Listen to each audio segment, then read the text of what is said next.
এবং আমার কাছে মনে হয়েছে মাহমুদ কলি সাহেব ওয়ান অফ দ্যাম যাকে আমরা আনতে পারি। তাই আমার মনে হয় যে ওনার সাথেও আমার বন্ডিংটা ইনশাল্লাহ ভালো হবে।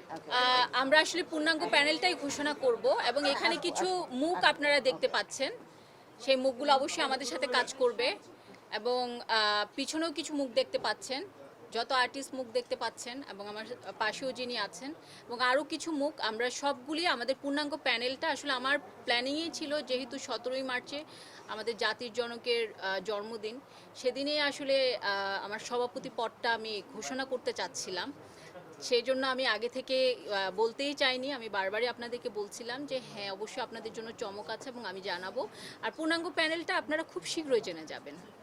আপা, প্রথমেই আপনাকে অভিনন্দন, যেহেতু আপনি সভাপতি ঘোষণা করলেন। দ্বিতীয়ত হচ্ছে যে এর আগে আপনি ইলিয়াস কাঞ্চনের সাথে কাজ করছেন, এবার তার সাথে কাজের বন্ডিংটা কেমন হবে, যেহেতু আপনাদের একটা আলাপ হয়েছে, বা তাকে নিয়ে আসলে সামনে কতটা আশাবাদী? আচ্ছা, আমি প্রথমেই বলতে চাচ্ছি যে দেখুন, আমি সবসময় চেয়েছি যারা আগে শিল্পী সমিতির এই পদগুলিতে ছিলেন ওনারাই যাতে এখানে আসেন এবং সেখান থেকে যেহেতু আমার সাথে এর আগের বার ইলিয়াস কাঞ্চন সাহেব ছিলেন এবং ওনার সাথে আসলে আমি 2 বছরটা পার করেছি, শেষ করলাম এবং শেষ করার পর আমার তখন বোর্ড দেখে বারবারই মনে হচ্ছিল যে আমি প্রিভিয়াস কাউকে আনি যারা এই সংগঠনটার ব্যাপারটা জানে, বুঝে এবং এই সংগঠনটা যাদের হাত ধরে এসেছে। এবং আমার কাছে মনে হয়েছে মাহমুদ কলি সাহেব ওয়ান অফ দ্যাম যাকে আমরা আনতে পারি। ওনার সাধারণ সম্পাদক উনি দুবার ছিলেন এবং উনি সভাপতিও ছিলেন দুবার।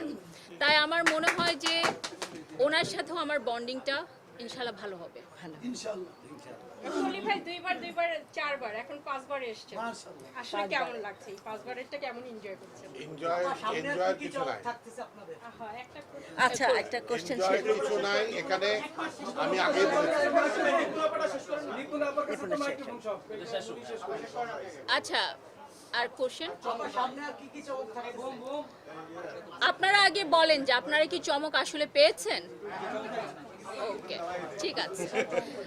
কারণ মানে সব জায়গায় বলা হচ্ছিল যে আমি সভাপতি পাচ্ছি না, সভাপতি খুঁজছি। তো সেখান থেকে আমার মনে হয় যে আমি এমন একজন যোগ্য মানুষকে এনেছি সভাপতির জন্য। আমি আমার নিজের কথা বলবো না, কিন্তু আমি মনে করি যে একজন যোগ্য মানুষ সভাপতির, আমার পাশে একজন যোগ্য সভাপতি দাঁড়িয়ে আছেন। তো আমার পথ চলাটাও অনেক ভালো হবে, কারণ উনি আমাকে একটা ঠিক গাইডেন্স দিতে পারবে।